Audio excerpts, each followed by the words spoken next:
그리고 예수님의 부활은 구약 예언이 성취된 겁니다.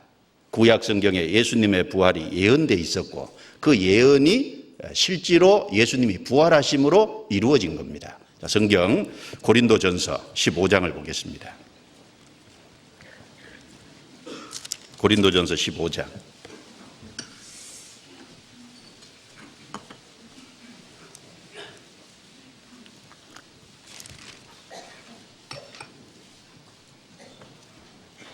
고린도전서 15장 3절과 4절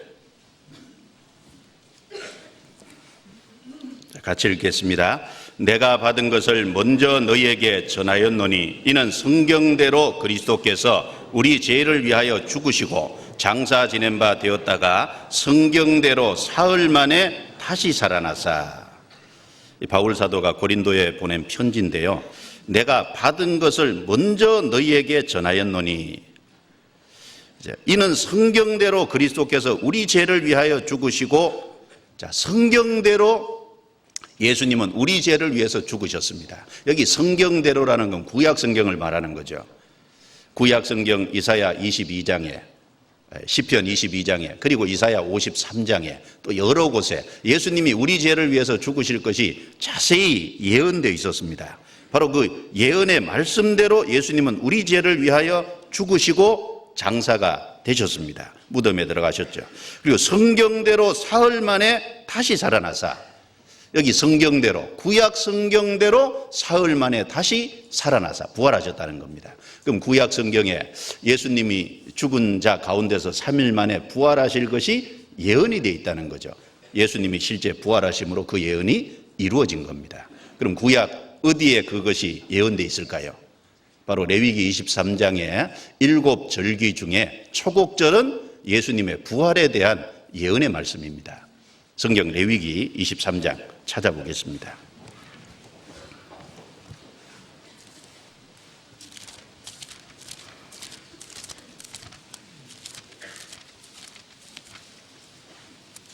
레위기 23장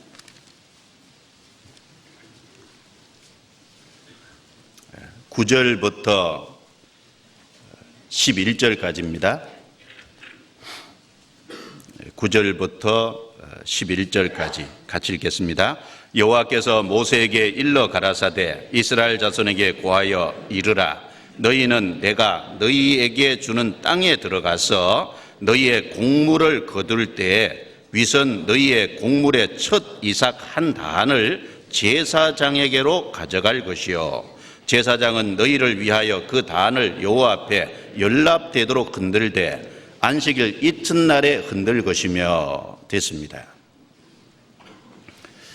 여기 레위기 23장에는 7절기가 나옵니다.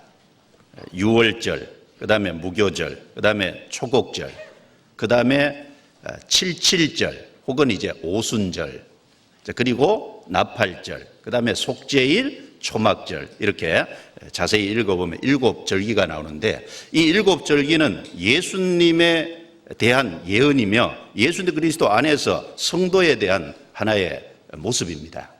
6월절은 예수님의 죽으심이죠.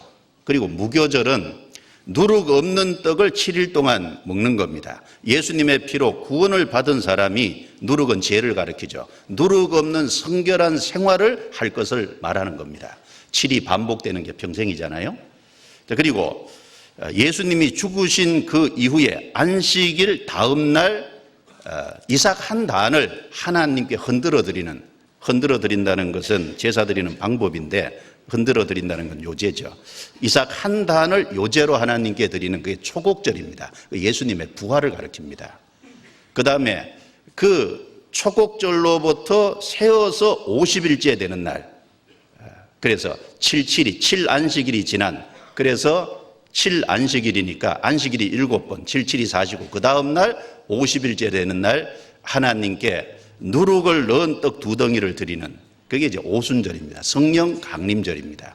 예수님이 죽으신 이후에 40일 동안 많은 사람에게 부활의 모습을 보이시고 승천하셨죠. 승천하신 이후에 정확하게 10일 뒤에 성령이 강림하셨습니다. 그 내용이 사도행전 2장에 기록되어 있죠. 그래서 77절은 예수님이 가신 이후에 성령이 오실 것. 그리고 7월 1일은 나팔절입니다. 나팔절은 땅에서는 이스라엘 백성들을 소집하는 거고 위에서는 구원받은 성도를 소집하는, 주님이 재림하시면 성도가 소집될 것을 가리키고, 그 다음에 속죄일이 나옵니다. 7월 10일. 그것은 이제 땅에서 이스라엘 백성들이 구원받은 성도들이 들림받은 이후에 이 땅에서 유대인 중에 14만 4천 명이 구원받을 것에 대한 하나의 모습입니다. 시대적으로는. 그리고 그 다음에 초막절은 천년왕국을 가리킵니다.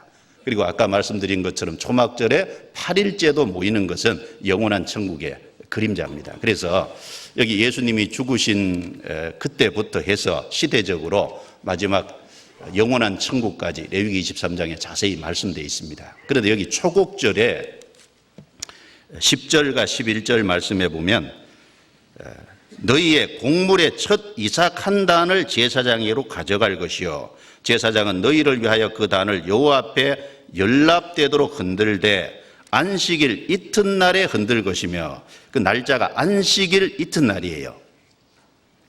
6월절은 예수님의 죽으심이고 그리고 안식일을 지난 그 다음 날 이삭 한 단을 하나님께 흔들어 드리는, 이것은 예수님의 부활입니다. 그런데 왜 이삭 하나가 아니고 한 단일까요?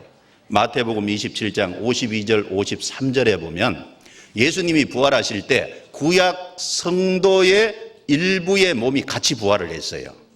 그래서 자든 성도의 몸이 많이 일어나서 예수님의 부활 후에 거룩한 성에 들어가 보이니라, 이렇게 말씀이 기록되어 있습니다. 구약 성도 일부가 같이 부활했기 때문에 이삭 한 단이라고 여기 말씀을 했습니다. 그리고 구약 성경에 보면 요나서에 요나가 물고기 뱃속에 들어가서 3일 동안 있었습니다. 그리고 살아났죠. 그 요나가 물고기 뱃속에 들어가 3일 동안 있다가 살아난 것은 마태복음 12장에 보면 예수님이 그것이 자신의 부활을 상징하고 있다, 부활의 그림자라고 친히 설명을 해 주셨습니다. 그래서 예수님의 부활은 구약에 약속된 말씀대로 부활하신 것입니다. 예수님의 죽음도 구약에 약속된 대로 죽으신 거예요. 그래서 성경대로 죽으시고 장사되고 성경대로 부활하셨습니다. 이유는 뭐죠? 우리 죄를 위해서, 바로 우리 죄를 위해서 예수님이 죽으시고 부활하신 겁니다. 그래서 이 예수님의 죽음과 부활은 아주 믿음의 핵심입니다.